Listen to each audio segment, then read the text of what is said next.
아, 네, 대표님. 와, 지금, 주식, 약세장 언제쯤 끝날지 이거 하나 물어봤는데 너무 디테일하게 얘기해 주셨어요. 아니 감사하다고요. 왜냐면 네. 저희는 사실 이렇게 이런 정보들에 대해서 디테일하게 자기 생각을 많이 이렇게 말씀해 주시는 게 좋아요. 아, 예. 네, 계속 이렇게 말씀해 주셔도 됩니다. 길게. 저희는 좀 오래 이렇게 붙잡아두고 괴롭히고 싶어요. 아, 네, 다음 질문 해보겠습니다. 대표님, 개인 투자자들이 주식으로 손해를 많이 보는 이유에 대해서 저희가 항상 여쭤보는데 단타에 관한 이야기죠. 네. 뭐 단타를 해서 돈을 버시는 분들도 분명히 있으실 거예요. 하지만 우리는 이제 저희 아버지 항상 하시는 말씀이 외국인 펀드 매니저, 외국인 투자자, 그 다음에 이제 대표님 같은 전문가, 그 다음에 우리 같은 개미들의 싸움이기 때문에 이길 수가 없다고 하더라고요. 어떻게 생각하세요? 이런 것들에 대해서 이야기 좀 해주시겠어요? 아, 정말 아버님 말씀 맞는 말씀이시고요. 네네.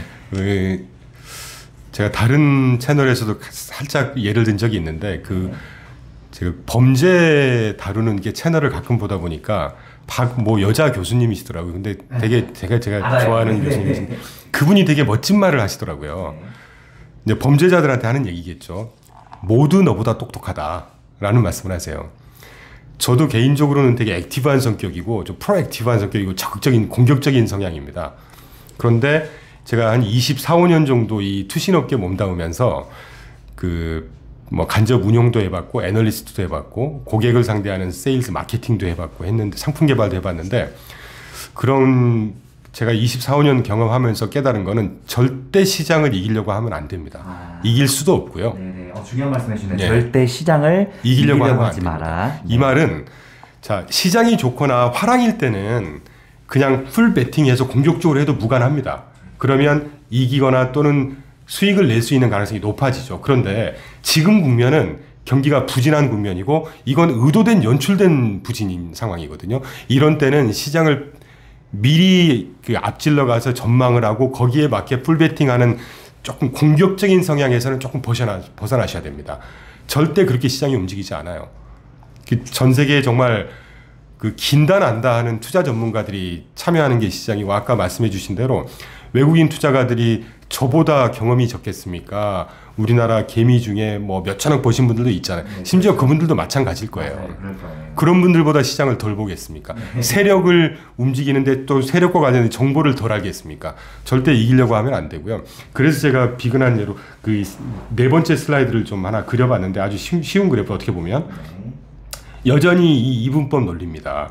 초록색이 실물 부문이 움직이는 경제 GDP 성장이라고 말씀을 드릴게요.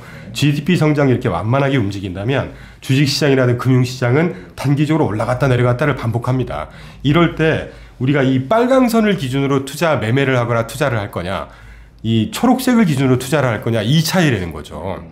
이 금융시장이라고 하는 거는 투심, 또 특히 우리나라 같은 경우는 제가 우리나라 말씀을 깊이 드릴 자리는 아니니까 더 이상 긴 말씀을 드리진 않겠지만 우리나라 경제 구조는 조금 독특합니다. 수출과 수입 비중이 GDP에 맞먹어요.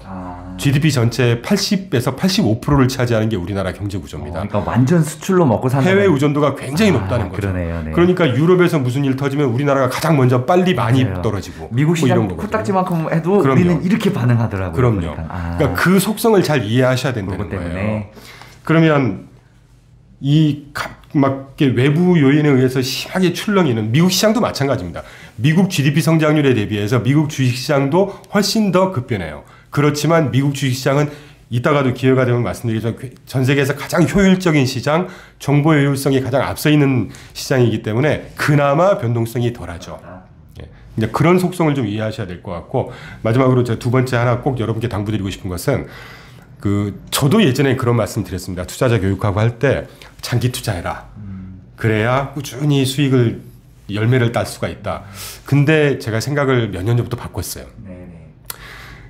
저도 마찬가지고요. 개인 투자자분들이 손실을 항상은 아니지만 손실을 기록하는 대부분의 경우는 이게 시장이 업앤다운을 반복을 하는데 올라가는 시장에 즐깁니다. 충분히. 그러다가 하락하는 시장을 버티다 못해 이제 그때 실현을 하죠. 더 빠질 것 같은 공포감이 드니까. 근데 사실은 정말 투자의 기관 투자가들이나 또 시장 자체가 그런 시장은 아까 제가 생물이라고 말씀드렸잖아요. 그렇게 되면 시장은 또 당연히 카운터 액션을 하겠죠.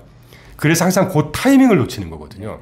그래서 이 빨간 선처럼 급변하게 움직이는 시장 때 매도 타이밍과 매수 타이밍을 잡을 거냐, 이 실물 부분 완만하게 움직이는 걸 보고 매수와 매도 타이밍을 잡을 거냐라고 할 때 실물 경기의 판단이 굉장히 중요하다는 거죠. 그래서 제가 앞서 경기 침체 문제에 대해서 구구절절 말씀을 좀 드린 거고요. 그리고 또 하나는 무조건 묻어두는 건 답은 아닙니다. 이 무조건 묻어두는 거는요, 아까 모두의 초기에 제가 말씀드렸던 벤처 영역이죠. 벤처는 프리-IPO라고 해서 공모하기 훨씬 이전 단계부터 엔젤 투자부터 투자를 하는 거거든요. 그러니까 뭐 주당 5,000원 또는 주당 뭐 1,000원, 5,000원, 10,000원대 사서 꾸준히 올라가다가 아주 장기간을 소요를 하다가 상장을 한 이후에 이 회사가 탄탄한 회사라면 이게 뭐 10,000원 갔던 2, 3만 원 갔던 회사가 30만 원, 40, 그럼 수익률이 몇천 프로, 몇만 프로가 되지 않습니까? 이럴 때 장기 투자 묻어두는 거죠. 상장돼 있는 이 주식시장, 상장시장에서는 정보가 굉장히 많습니다. 정보의 해석도 다르고요. 외부성도 많이 존재하기 때문에 이렇게 큰 흐름을 보고 트렌드를 보고 이쯤이면 내가 이 정도 수익이면 만족하겠어. 뭐 물론 사전에 로스컷이라든가 뭐 스탑 게인이나 스탑 로스 같은 수준을 정해놓다면 훨씬 더 좋겠죠. 그런 수준을 정해놓고 이 흐름에 또는 펀더멘털의 해석을 뭐 이렇게 유튜브라든가 또 공부는 하셔야죠. 공부 안 하고 돈을 어떻게 벌겠습니까? 그렇죠. 그런 것과 믹스를 하셔서 내가 보는 이 옵티멀 포인트는 이 정도 수준이구나. 매도할 수 있는 옵티멀 포인트 또는 매수할 수 있는 시장 분위기 옵티멀 포인트가 이 정도 되겠구나 하는 판단을 하신 다음에 매매를 적당히 트렌드에 따라서 하시는 게 이익도 실현이 돼야 이익인 거고요. 손실도 이익 실현을 해야 손실인 겁니다. 그래서 그런 식의 투자를 좀 조금 하지 않으시는 그런 경우들이 좀 덜어 있어서 개인 투자자분들이 손실을 좀 보시는 게 아닌가. 물론 저는 정말 장기 투자하는 케이스입니다. 제가 철저하게 분석을 해서 이 회사는 진짜 가겠구나 하면 뭐 5년이고 10년이고 그냥 묻어둘 생각으로 지금 개인적으로 4개 종목 갖고 있는데 뭐 마이너스 40%, 50% 갔다가 조금씩 올라오고 있긴 하지만 성향에 따라 틀리죠.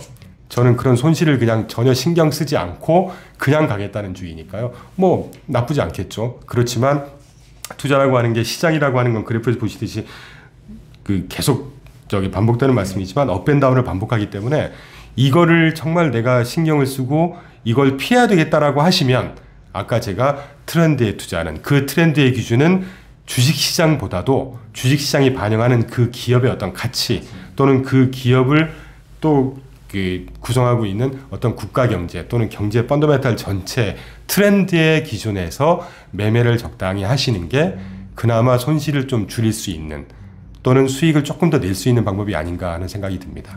네. 대표님 지금 하신 얘기들 너무 좋은데 여기에서 저도 하나 더 지금 대표님 하신 말씀에 부연 설명을 하자면 아까 이제 정말 저도 장기 투자를 하는데 하나 갖고 오래 간다 하셨잖아요. 네. 이 장기 투자도 한 종목 몰빵이 아닌 이제 여러 가지 분산 투자를 했기 때문에 가능한 거죠. 그렇죠. 그렇겠죠. 그럼요. 네네. 알겠습니다.